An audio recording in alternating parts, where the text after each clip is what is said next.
যেখানেই যাই না কেন সারাদিন নিজের সংসারের কাজকর্মগুলো সুন্দরভাবে গুছিয়ে করা আমার পছন্দ। তো চলো আজকের ভিডিওটা এখান থেকে স্টার্ট করছি। আর এই যে সারাদিনের কাজকর্ম গুছিয়ে চলে গেলাম ঠিক সন্ধ্যের সময় মামার বাড়ি কালী পুজো দেখতে। Hello everyone, welcome back to my channel. আশা করছি সকলেই খুব ভালো আছো। বীরভূম জেলার ছোট্ট একটা শহর থেকে আমি সুধা আবারও চলে এসেছি নতুন দিনের নতুন আরও একটা ব্লগ নিয়ে। আই হোপ আজকের ব্লগটাও তোমরা প্রচণ্ড এনজয় করবে।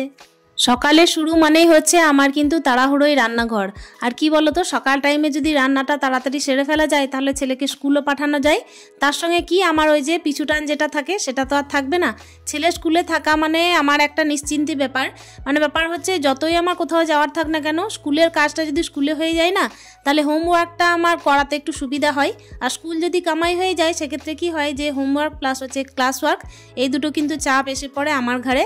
আর এদিকে আজকে হচ্ছে আমার মামার বাড়িতে কালী পুজো। তবে কালী পুজো মানে যে ছেলেকে স্কুল পাঠাবো না সেটা করব না। আসলে মামার বাড়িটা খুবই কাছে, একটু হেঁটে গেলেই আসলে কাছাকাছি মামার বাড়ি। সেই কারণে কিন্তু আমি ছেলেকে স্কুল পাঠাবো, অন্তত একবেলা তো স্কুলের কাজটা করে আসবে। আর এদিকে দেখো রান্নাবান্না করছি। মামার বাড়িতে কিন্তু আমাদের আজ থেকে নেমন্তন্ন আছে, তবুও দেখো দিনের টাইমে রান্নাবান্না করছি। এটা কিন্তু মুড়ি খাবার প্লাস হচ্ছে দুপুর টাইমের আর কি ছেলের খাবারটাও হয়ে যাবে। আর আমি কিন্তু দুপুর টাইমে যাব না আজকে, ছেলেকে নিয়ে একেবারে সন্ধ্যে টাইমে যাব। যখন ছেলে স্কুল থেকে আসবে তারপর ওকে একটুখানি টিফিন করিয়ে তারপর চলে যাব। কি বলো তো বন্ধুরা, সাংসারিক মেয়েদের কিন্তু সংসারে অনেক কাজ থাকে। কোথাও যেতে গেলেও তো সুন্দরভাবে গুছিয়ে কাজকর্মগুলো করে তারপর যেতে হবে, তাই না? আর একা সংসারে এক্ষেত্রে দেখো কাজগুলো যদি গুছিয়ে না যায় তাহলে ঘরে যে জিনিসটা যেখানে পড়ে থাকা সেখানেই পড়ে থাকবে। এদিকে পুজো টুজোও করতে হবে। আর আজকে দেখো রান্না করছি এই যে বাঁধাকপির তরকারি, ডাল করব আর পাঁপড় ভাজা করব। ছেলেকে জিজ্ঞেস করলাম যে ও কি ডিম খাবে, তো বলছে না আমিও ডিম খাবো না। আর তোমাদেরকে তো আমি আগেও বলেছি যে আমি কিন্তু কয়েকদিন থেকে নিরামিষই খাচ্ছি, মানে ব্যাপার হচ্ছে শিবরাত্রির আগের দিন থেকে খাচ্ছি। তো আজকে কিন্তু লাস্ট নিরামিষ খাওয়া হবে, তারপর দিন থেকে কিন্তু এমনিতেই দেখো চিকেন মাটন যাই হোক খাওয়া যাবে। তো আমাদের কিন্তু এদিকে প্রথম থেকেই মানে বলি হতো, মানে মামার বাড়িতে বলিটা হতো, কিন্তু সব জায়গাতেই যেহেতু বলিটা বন্ধ করে দিয়েছে, আমার মামার বাড়িতেও কিন্তু বলিটা বন্ধ করে দিয়েছে। মা কালীর কালী পুজো উপলক্ষে কিন্তু বলিটা আমাদের পূর্বপুরুষের আমল থেকেই চলে আসছে, কিন্তু ইদানিং কি হচ্ছে সব জায়গায় কিন্তু বলিটা যেহেতু বন্ধ হয়ে যাচ্ছে সেই হেতু কিন্তু এখানেও পশু হত্যাটা একেবারে বন্ধ হয়ে যাচ্ছে। মানে আমার মামার বাড়ির কথা বলছি, তবে হ্যাঁ আমার শ্বশুর বাড়িতে এখনো পর্যন্ত প্রচলন আছে।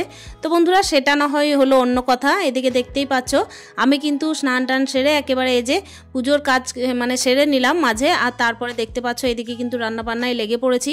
যেহেতু সকাল টাইমে এতটাই ব্যস্ততার মধ্য দিয়ে কাটে, তবুও তো এখন বেলাটা একটুখানি বড় হয়েছে। আর এখন কি বলতো, ঠান্ডা লাগার প্রবণতা একটু বেশিই হচ্ছে। ওই কারণে কি আজকে মাথার মধ্যে স্নান করলাম না, যেহেতু কয়েকদিন যাবতই নিরামিষ খাওয়া যাচ্ছে। আর আজকে না আমি মাথার মধ্যে স্নান করলাম না। আমি জানি যে রাত্রিবেলায় অনেক সিঁদুর মাখামাখি হবে কিংবা হচ্ছে বিসর্জনে হবে, সেই কারণে না আজকে আর শ্যাম্পু করলাম না। কাল পর্যন্ত আমার মাথায় স্নান হয়েছে। আজকে দেখো দেখতেই পাচ্ছ এদিকে কিন্তু আমি বাঁধাকপি তরকারিটা তাড়াহুড়ো করে নিচ্ছি। আর ওদিকে কিন্তু ডালটা অলরেডি আমি করে ফেলেছিলাম, ওটাকে আমার ফোড়ন দিতে হবে।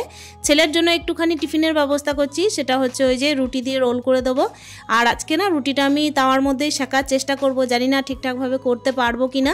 আসলে কি বলতো, সংসার জীবনে কাজগুলোকে যদি সাজিয়ে গুছিয়ে করে নিতে চাওয়া যায় আর কি, তাহলে কিন্তু করে নেওয়া যায়। অনেকেই তো অনেক কিছু শিখে আসে না। আমিও কিন্তু যখন সংসার জীবনে প্রথম পা দিই কিচ্ছু শিখে আসেনি, একেবারেই কিচ্ছু না বলতে পারো। তবে হ্যাঁ শেখার চেষ্টাটা সব দিনই থেকেছে। আমার প্রত্যেকটা জিনিসে না শেখার আগ্রহটা খুবই বেশি। আমি প্রত্যেকটা জিনিস শিখতে চাই, কতদিন ধরে রাখতে পারি তা জানি না।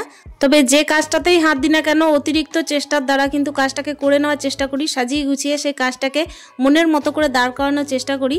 তো দেখো দেখতেই পাচ্ছ সংসার জীবনেও কিন্তু সুন্দরভাবে কাজগুলোকে একটার পর একটা ঠিকঠাকভাবে করে নেওয়ার ইচ্ছা আমার প্রত্যেক দিনের থাকে।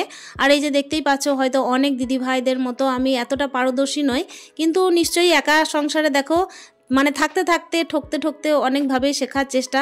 একাকিত্ব জীবনে তো আর কতটাই বা নিজে শেখা যায়, যতটা শেখা যায় ততটাই অনেক। তো চলো বন্ধুরা, এই কথা বলতে বলতে কিন্তু আমার এই যে মনে করিয়ে দেওয়া তোমাদেরকে কালকে ভিডিওর মধ্যে নিশ্চয়ই দেখিয়েছিলাম যে আমি এই যে একটা মুকুট কিনে এনেছিলাম, মানে বানানো করিয়েছিলাম মা কালীর জন্য মামার বাড়ির পুজো উপলক্ষে। তো সেই মুকুটটা কিন্তু আমি মাকে দিনের টাইমে দিয়ে পাঠিয়ে দিয়েছি, যেহেতু মা আজকে উপোস আছেন সেই কারণেই বললাম যে উপোস তো তোমার আছে তাই তুমি মুকুটটা নিয়ে যাও। আর আজকে কিন্তু আমি উপোস করিনি, যেহেতু শিবরাত্রির উপোস ছিল, তাই শিবরাত্রির উপোস থাকলে পরের দিনের কিন্তু মা কালীর উপোস করা যায় না, একসাথে দুটো উপোস কিন্তু মানায় না, তার সঙ্গে শরীরেরও একটা ব্যাপার আছে, সেহেতু কিন্তু আমি আজকে উপোসটা না করে এমনি নিরামিষটাই খেয়েছি। তো চলো বন্ধুরা, এদিকে কিন্তু আমার রান্নাবান্না হয়ে গেছে, ছেলের টিফিনটা করে নিলেই মোটামুটি হয়ে যাবে। আর ছেলেকে স্কুল পাঠানোর পর সংসারের যে সমস্ত হিজিবিজি কাজ আছে সেগুলোকে সেরে নিতে হবে।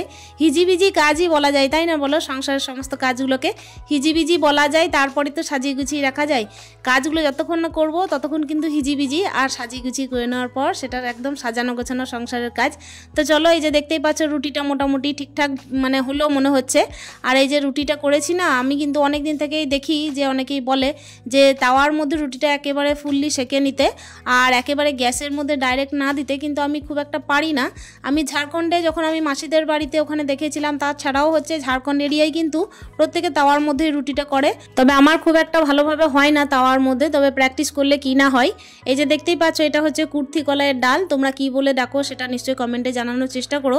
এই ডালটার মধ্যে পাথর ছিল অনেক, তো সেগুলো বাছার চেষ্টা করলাম। এগুলো সাধারণত মেনলি ঝাড়খণ্ড এরিয়াতে বেশি হয়, তো এখন তো বেঙ্গল সাইডেও পাওয়া যাচ্ছে। এটা কিন্তু আমার মাসির বাড়ি থেকেই আনানো হয়েছে। তো চলো বন্ধুরা, এই কথা বলতে বলতে আমি কিন্তু ছাদে থেকে কাপড় তুলে এনে একেবারে ভাঁজ করে একদম আলনার মধ্যে গুছিয়ে সাজিয়ে রেখে যাচ্ছি। আমার কিন্তু প্রচুর কাপড় চোপড় একদম জড়ো হয়ে আছে, জানো তো, ওগুলোকে একেবারে ভাঁজ করা হয়নি। এই যে সমস্ত কাপড়গুলো এখন ভাঁজ করছি সেগুলো আর কি টুকিটাকি কাপড়। তাছাড়াও কিন্তু কয়দিন যাবত ওই যে বিয়ে বাড়ি ছিল, তারপর হচ্ছে শিবরাত্রির উপোস, আর এই সমস্ত ওকেশনগুলো পার করতে করতে না প্রচুর কাপড় চোপড় জড়ো হয়ে গেছে। তো 3টে চেয়ারের মধ্যে জানো তো গাঁত করে রাখা আছে, তো ওগুলোকে আমাকে একদম সময় করে মানে অফ ক্যামেরায় গুছিয়ে নিতে হবে, কেন কি অন ক্যামেরাতে এত কাজ করতে গেলে প্রচুর টাইম লেগে যায় আমার মনে হয়। তো তবুও কিন্তু অন ক্যামেরায় আমরা করার চেষ্টা করি, যেহেতু আমরা হচ্ছি একটা ইউটিউবার, ছোটোখাটো হলেও। তো ইউটিউবার কতটা আমি জানি না, তবে করার চেষ্টা তো করি অতি অবশ্যই। এই যে এত কিছু কথা বলতে বলতে আলনাটাকে খুব ভালোভাবে গুছিয়ে সাজিয়ে রাখলাম। আর এই যে সারাদিনের গুছিয়ে সাজিয়ে কাজ করে যাওয়ার পরে একেবারে ফাইনালি চলে এসেছি সন্ধে টন্ধে দিয়ে মামার বাড়ি। এই যে মায়ের মুখখানা দেখতেই পাচ্ছ, আর ফাইনালি আমি যে মুকুটটা মায়ের জন্য বানিয়েছিলাম, নিজে কিন্তু ভেবেছিলাম, স্বপ্ন দেখতাম যে মাকে একটা মুকুট বানিয়ে দেবো নিজে জমানো পয়সায়। তো এই যে দেখতেই পাচ্ছ সেই মুকুটটা মাকে ফাইনালি পরানো হয়েছে। আমার খুবই ভালো লাগছিল যে মাকে কিছু একটা মানে আমি নিজে জমানো পয়সায় করতে পারলাম, করে দিতে পারলাম। সবই তো ওনারই দেওয়া, যদিও বা উনি চেয়ে নিয়েছেন। তো চলো বন্ধুরা, এই যে দেখতেই পাচ্ছ কি ভালো লাগছে, তাই না বলো দেখতে? যদিও এই যে সাদা ডাকটা পরানো ছিল, তো সাদা ডাকটার জায়গায় যদি গোল্ডেন কালারের ডাক পরানো থাকতো তাহলে হয়তো আরও ফুটতো। তবে কি বলো তো, সবাইকে তো জানানো হয়নি, তা নাহলে হয়তো মামারা একটু আলাদাভাবে ডাকটা আর কি সাজানোর চেষ্টা করতেন। তো যাই হোক তাই হোক, কিন্তু মা তো মাই, মাকে দেখো খুবই ভালো লাগছে। আর এই যে দেখতেই পাচ্ছ সবাই মিলে একসাথে বসে একটুখানি মানে ভালোভাবে গল্প গুজব করলাম, তবে বেশি রাত পর্যন্ত আমি ছিলাম না, ওই 1টার মধ্যে কিন্তু আমি চলে এসেছিলাম। এমনিতে তো মা কালী পুজো সারা রাত ধরেই হয়, কিন্তু এই বছরের লোকজনের সংখ্যা অনেকটাই কম। অন্য বছর কিন্তু অনেক লোকজন হয়, তবে এই বছরের লোক সংখ্যাটা একটু কম বলতে পারো। তো তার মধ্যে যেহেতু আমি কাছাকাছি আছি, সেহেতু কিন্তু এখন চলে এসেছি আমি আগে। আর আমাদের এখানে কিন্তু যে কালী পুজোটা হচ্ছে সেটা কিন্তু আগে প্রচুর লোক হতো, জানো তো, মাসির বাড়ি থেকে, তারপর মাসির মেয়েরা সবাই আসতো। কিন্তু এখন ইদানিং এই যে আধুনিক যুগে কি হচ্ছে, কেউ কারো বাড়ি আসার সময়ই পাচ্ছে না, এতটাই নিজের কর্মজীবনে ব্যস্ত, এতটাই নিজের সংসার জীবনে ব্যস্ত। তো এই করতে করতে কিন্তু দেখতেই পাচ্ছ মা কালীর পুজো তো দেখতে চলে এসেছি। সংসার সাজানো, সংসার গুছানো, সমস্ত কিছুর মাঝেও এই যে মাঝে মাঝে এই রিচুয়ালগুলো পার করা হয়। কাছাকাছি থাকছি বলেই হয়তো পার করতে পারছি, দূরে যদি চলে যাই কোথাও তাহলে হয়তো পার করতে পারবো না। মানে যদি আমি হাজব্যান্ডের সাথে ওই কাছাকাছি চলে যাই, হাজব্যান্ড যেখানে আছেন ওখানে, তাহলে হয়তো প্রত্যেক বছর আমার এইভাবে আসা যাবে না। চলো বন্ধুরা, এই যে দেখতেই পাচ্ছ খুব সুন্দরভাবে মায়ের পুজোটা হলো। আর আজকে কিন্তু এমনিতে সবাই উপোস আছে, কালকে কিন্তু সবাই মিলে জমিয়ে খাওয়া দাওয়া হবে। আর এখন দেখতেই পাচ্ছ সবাই মিলে আড্ডাও দিচ্ছি। শালিক, জোড়া শালিক তো তোরা দুজন তো জোড়া শালিক। হ্যাঁ তুমি না। আর এই যে বন্ধুরা, আজকের আড্ডা দিতে দিতে এখানেই ব্লগটা শেষ করব। আর এখন দেখতেই পাচ্ছ সবাই মিলে বসে গল্প গুজব। তারপর কিন্তু আমি বাড়ি চলে গেছিলাম প্রায় ওই মোটামুটি 12:30 নাগাদ। এরপর কিন্তু আমাকে একেবারে সকালের জন্য আবার প্রস্তুতি নিতে হবে, ছেলের যদি স্কুল থাকে। তো চলো একেবারে ব্লগের লাস্ট মুহূর্তে এসে তোমাদের প্রত্যেকের কাছে থেকে বিদায় নিচ্ছি। দেখা হচ্ছে অন্য দিনের অন্য আরও একটা এনার্জেটিক ব্লগ নিয়ে। ততক্ষণের জন্য স্টে হ্যাপি উইথ হ্যাপি মন, টাটা।